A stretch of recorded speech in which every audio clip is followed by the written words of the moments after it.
Salut à tous, ici Asvox, j'espère que vous allez bien. Aujourd'hui une nouvelle vidéo un petit peu spéciale puisque je vais donner mon avis par rapport au PC prémonté.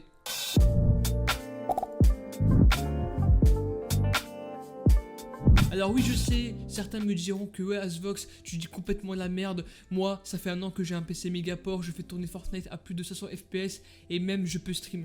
Très bien frérot, mais dis-toi une chose, c'est que tu t'es bien fait pigeonner. Et oui malheureusement puisque les personnes n'ayant aucune connaissance dans ce domaine, c'est-à-dire les configurations PC, l'hardware, etc. vont se rediriger vers des configurations déjà montées, notamment avec tous les prérequis comme les périphériques et même Windows 10. Alors certes, c'est un gain de temps pour certains, mais savez-vous au moins les risques des PC prémontés, notamment de la part de différents constructeurs comme Megaport, Shinobi, VBox, etc. C'est pourquoi voilà je fais cette vidéo pour vous donner mon point de vue et pourquoi faut-il plus monter sa configuration soi-même plutôt que d'acheter du prémonté. Cependant, il faut savoir qu'il existe différents types de PC montés de la part des constructeurs, puisqu'aujourd'hui on va parler plus précisément des PC montés comme Megaport, Shinobi, VBox, de même sur des PC allemands comme Memory PC, Ankerman, CS Computer, etc. Et on va laisser de côté les PC dans les grandes surfaces comme Auchan, Leclerc, etc. Et aussi des PC provenant de sites informatiques comme Topacha, LDLC, Cybertech. Ceux-là, on va les laisser de côté et on va vraiment parler des configurations PC qu'il y a notamment sur des sites comme Amazon, Cdiscount, etc. Du coup, juste avant qu'on commence cette vidéo, n'hésitez vraiment pas à vous abonner, à partager la vidéo, à liker comme d'habitude. Et aussi, n'hésitez pas à me dire votre avis dans l'espace commentaire par rapport au PC monté. Bref, je vais arrêter de parler maintenant, place sur la vidéo. Et c'est parti pour commencer cette vidéo sur mon opinion par rapport au prémonté. Alors on va commencer tout d'abord cette vidéo par les points positifs, histoire de faire taire quelques rageux dans l'espace commentaire par rapport au prémonté qu'ils possèdent. Déjà la première chose qui est bien, et c'est d'ailleurs ce que j'ai dit tout au début de la vidéo, c'est le fait que tu reçois quasiment tout pour un PC. Imaginons que tu es un daron et que tu veux offrir un PC à ton gosse, mais malheureusement tu n'as aucune base dans l'hardware. Ce que tu vas faire, c'est que tu vas aller sur Amazon, tu vas taper PC Gamer et tu vas tomber sur une grande liste de PC avec des budgets différents par rapport aux composants embarqués. Et la première chose qui est bien, c'est que tous les PC seront montés. T'as pas besoin d'aller sur YouTube pour regarder un tuto pour comment monter son PC, voire même ne pas aller chez un informaticien pour qu'il puisse vous le monter pour une cinquantaine d'euros. Donc là vous êtes sûr et certain que le PC sera monté. Il y a certains packs où même le PC sera embarqué avec ses périphériques comme le clavier, la souris, voire même l'écran. Et aussi ce qui est bien, c'est que toutes ces configurations dans la plupart du cas seront installées avec Windows 10 et même pas besoin d'acheter une licence pour 10 euros. Et c'est ça le gros point positif, c'est que tout est fourni. T'as le PC qui est déjà monté, t'as les périphériques qui vont avec, t'as Windows 10, ce qui fait que lorsque tu vas recevoir le colis, tu prends 10 minutes pour tout installer, tu démarres ton PC, tu configures vite fait Windows 10, t'installes tes drivers et tes jeux et t'es parti. Et ça pour les gens qui n'ont aucune base ou des gens qui ne veulent juste ne pas se casser la tête, c'est un très très bon point. Voilà, donc pour moi ça c'était la partie positive et maintenant on va passer à la partie négative. Ce qui se passe, c'est que dans un premier temps, lorsqu'on voit sur les produits, on voit un bon PC avec une grosse carte graphique, un bon water cooling RGB, des bons ventilateurs RGB, tout pour faire péter les plombs aux clients. Et aussi un second point, c'est que Megaport par rapport aux vidéos sponsors peuvent simplement vous envoyer le PC pour en faire une review, pour simplement gagner en visibilité, et ça je peux le comprendre. Mais surtout, certains youtubeurs diront que du bien et laisseront croire que les PC Megaport, Shinobi, etc. sont des occasions en or. Et là on se pose la question de si c'est vraiment le coup d'acheter un PC de ce type. Et sur ce point-là, dire que du bien sur un produit publiquement, mais qu'au final c'est un petit peu du bullshit, personnellement je trouve qu'on est sur une mauvaise piste. Mais attendez, c'est pas encore fini. Il y a un instant, je vous ai parlé du fait que les images des PC montés sont excellentes, c'est-à-dire qu'on retrouve du RGB partout, etc. Mais savez-vous que c'est loin d'être réel, puisque non, le PC que vous allez recevoir ne sera pas full RGB comme sur l'image. Mais là, ce qui se passe, c'est qu'on a une partie trompeuse, puisqu'il faut savoir, c'est qu'il y a pas mal de composants no-name, comme le fait qu'on retrouve des cartes mères bas de gamme, et d'ailleurs, on va en revenir. On va retrouver cependant le ventilateur de base, notamment chez Intel, où là, il est complètement mauvais. De la RAM en très basse fréquence, pas plus de 2400 MHz, dans des configurations à très bas budget. Pareil pour ce qui est du stockage du no-name et surtout des alimentations pas fiables, non gainées, non certifiées, comme vous voulez. Mais c'est aussi pour ce qui est des alimentations, on en reparlera. Et en fait, justement, pourquoi on retrouve des composants très bas de gamme? C'est tout simplement pour que les entreprises fassent beaucoup plus de bénéfices. Ils vont faire en sorte d'acheter les composants les moins chers qu'ils trouvent, ce qui fait que pour eux, ils économisent un maximum d'argent. Mais comme c'est du bas de gamme, c'est de très mauvaise qualité, ce qui fait que voilà, ils sont en mode total benefit max. Et aussi, comme c'est de très mauvaise qualité, ce qui se passe, c'est que l'upgrade est quasiment impossible, ce qui incite à tout changer les composants et surtout à acheter l'un de leurs PC. Et ça, pour le coup, c'est un petit peu stratégique, hein, on va pas se le cacher. Maintenant, pour ce qui est des cartes mères,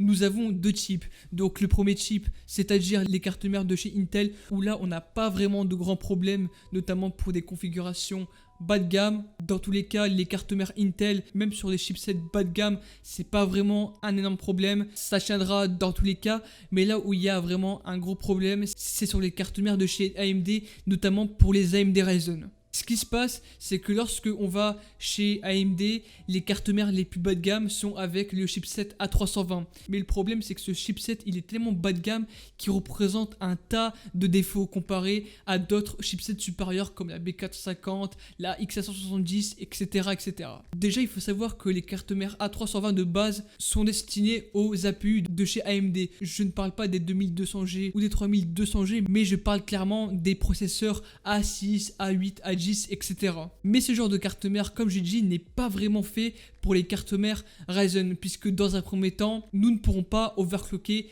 les processeurs Ryzen.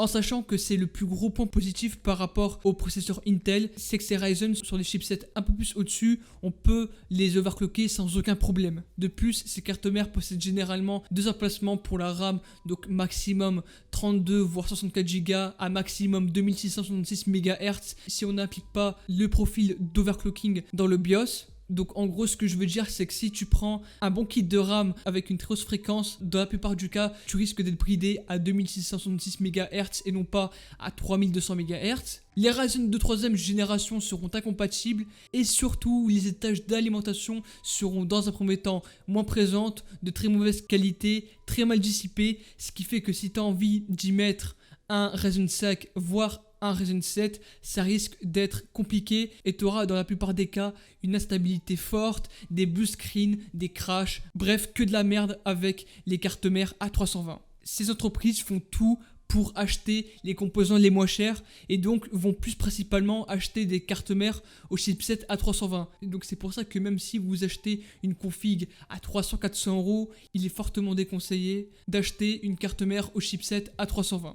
Ensuite, il y a un second composant où là, c'est encore pire que la carte mère, c'est au niveau de l'alimentation. Puisqu'il faut savoir une chose, c'est que les firmes comme Megaport par exemple vont plus se rediriger vers des marques très très bas de gamme pour ce qui est des alimentations, notamment la marque Xilinx ou Megaport sont en collaboration avec eux et vont piocher simplement les alimentations les moins chères. Mais le problème des alimentations bas de gamme, c'est que dans un premier temps, on a un très bas wattage. Donc imaginez une alimentation de 450 watts dans une configuration à 800 euros, ce qui est très mauvais. Le rendement sera plutôt très bas, même pas des alimentations certifiées 80 plus bronze, mais surtout le pire, ça sera au niveau des composants de l'alimentation, où là on sera sur une qualité vraiment médiocre. Pour information, l'alimentation est un composant à ne pas négliger. Clairement, j'insiste sur ça, puisque si tu prends une très mauvaise alimentation, tu peux clairement tout faire sauter. Je ne blague pas, hein. Tu peux clairement tout faire sauter de tes composants si elle est de très mauvaise qualité. Tu mets une alimentation de ce type dans ta configuration, peut-être 1 ou 2 mois après, ça peut cramer tous tes composants. Et c'est même d'ailleurs arrivé un ami à moi qui lui a monté complètement sa configuration PC, mais qui a fait le malheur de prendre une très mauvaise alimentation, et ce qui fait que son alimentation a lâché, et de même pour les autres composants, ce qui fait qu'il a dû tout racheter. Et ça malheureusement, c'est ce qu'ils font les grosses compagnies comme Megaport. Après je sais qu'il y a VBox, mais eux c'est encore pire. Je vais même pas en parler, eux c'est encore pire. Même leurs processeurs sont merdiques, puisque dans certains cas on peut retrouver des AMD FX. Alors qu'on est en 2020. Ne nous mets pas des processeurs datant de 2011. En 2020, on n'est pas en 2012, frère. Pourquoi tu nous mets encore des AMD FX? Enfin bref, VBox, c'est complètement haché, faut éviter. Donc voilà, ça, c'est juste pour vous dire que VBox, c'était de la grosse merde. Après bon, parfois, quand tu compares une config Megaport à une config de Topacha, dans la plupart du cas, c'est plus cher chez Topacha, puisque ce qui se passe, c'est que ces firmes allemandes vont simplement acheter leurs composants en lot, comme le fait qu'ils vont acheter des alimentations très, très bas de gamme de chez Xilinx, comme je l'ai déjà annoncé. Donc là déjà, on est sûr que en termes de fiabilité, on est sur quelque chose de très très mauvais dans le temps. Mais aussi, il y a un point qui est très intéressant, c'est par rapport à Windows 10. Puisque oui, ce qui est bien, c'est que les PC montés seront installés avec Windows 10. Puisque oui, ce qui se passe, c'est que lorsque tu fais ta configuration sur Topacha, la licence Windows 10 est à seulement 130 €. Mais il faut savoir que Microsoft vend des lots de licences à très bas prix dans certains sites. Et ce qui fait que tu peux choper une licence Windows 10 Pro pour une quinzaine d'euros, voire une vingtaine d'euros sur des sites comme SGK, JVGMall, eBay, etc. Au final, pour Windows 10, est-ce que c'est vraiment rentable d'acheter une licence à 130 € alors qu'on peut en retrouver pour même pas 15-10 €? Et là, je vous avoue que sur ce point-là, c'est pas si rentable que ça. Donc ça, pour moi, c'était les points essentiels à citer, mais tout ça, c'était pour des configs, on va dire, inférieurs à 800 €, c'est-à-dire des configurations bas de gamme, voire moyenne gamme. Comme je l'ai dit, ce seront des configurations vraiment pas fiables, avec des composants pauvres du tout, pas assez équilibrés. Mais pour ce qui est des configurations à plus de 1000-1200 €, dans la plupart du cas, c'est plutôt correct de la part des revendeurs. On va retrouver un bon équilibrage entre processeur et carte graphique, des cartes mères avec un bon chipset. Alors, pas forcément les meilleures cartes mères avec le meilleur chipset, mais au moins quelque chose qui est correct. De même pour la RAM, nous aurons une fréquence plutôt convenable. De même pour le stockage et une alimentation qui est dans l'ensemble correcte. Sauf qu'il y a un petit problème, c'est que la plupart des revendeurs, notamment sur Amazon, vont abuser sur le prix. C'est-à-dire qu'ils vont acheter le PC pour 1200 € et le revendre pour environ 1600-1700 €. Et en soi, quand on compare des configurations comme ceci sur Amazon à des configurateurs comme sur LDLC, Topacha, forcément ça reviendra moins cher sur les sites de configurateurs. Mais le truc, c'est que sur Amazon, les vendeurs des PC prémontés en abusent un petit peu et vont alors surestimer le prix du PC et leur faire une très grosse marge de fils de... Enfin bref, vous m'avez compris. En gros, ils sont là en mode total bénéfice. Même pour de grosses configurations. Et ça, c'est tout à fait compréhensible.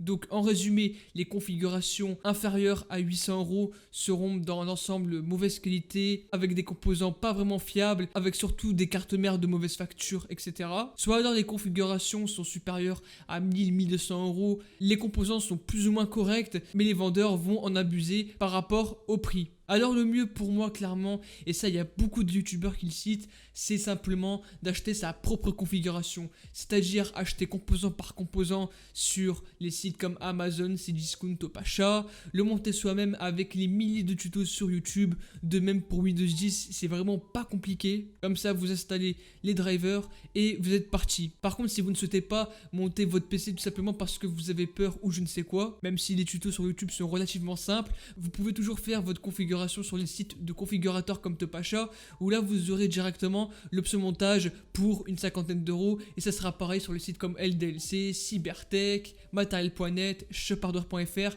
et il y en a des tonnes en France. Certes vous payerez 50 €, mais au moins le PC sera monté, et du coup de votre côté vous installerez Windows via une clé USB, c'est vraiment pas compliqué comme je l'ai dit. Et encore, ce qui est bien avec LDLC notamment, c'est qu'ils ont des boutiques physiques dans toute la France, ce qui fait que vous pouvez toujours amener votre configuration, vous payez une cinquantaine d'euros et votre PC sera monté de la part des monteurs de LDLC. Et ça peut être un très bon point aussi. Donc soit vous le montez vous-même, soit vous payez 50 € à un informaticien, ou alors vous pouvez toujours faire appel à vos proches ou à vos amis. Et c'est pour ça que même si vous avez peur de casser je ne sais quoi, un ou deux composants, il faut vraiment pas avoir peur. L'idée c'est de vraiment prendre son temps pour monter son PC, vous regardez quelques tutos sur YouTube, c'est vraiment pas compliqué comme je le redis.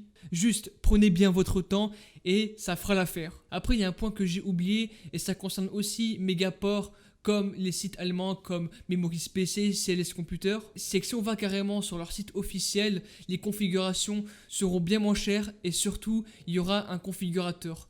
En gros, si vous allez sur le site de Megaport et que vous prenez l'un de leurs packs, vous pourrez modifier les composants du PC. Imaginons que dans le PC, il y ait une mauvaise carte mère, mais ça bon, dans la plupart du cas, c'est toujours comme ça. Vous pouvez prendre une meilleure carte mère au chipset B450 pour une configuration AMD, une meilleure alim, pourquoi pas un meilleur boîtier ou encore une meilleure RAM avec une très haute fréquence. Alors certes, ça sera bien plus cher, mais en tout cas le PC sera monté et installé avec Windows 10 et ça aussi ça peut être encore une solution.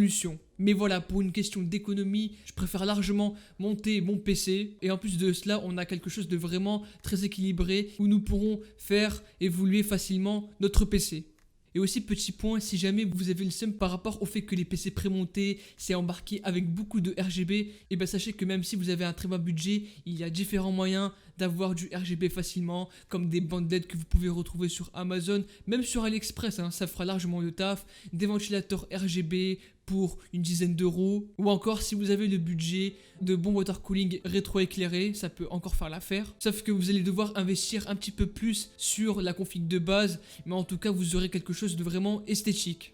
Voilà, c'était tout pour cette vidéo. En tout cas, j'espère qu'elle vous aura plu. Si c'est le cas, n'hésitez vraiment pas à vous abonner, à liker et surtout à activer la cloche de notification. Ça me ferait super plaisir. En sachant que je ferai pas mal de vidéos lors de cette période de confinement. Et moi, je vais vous laisser.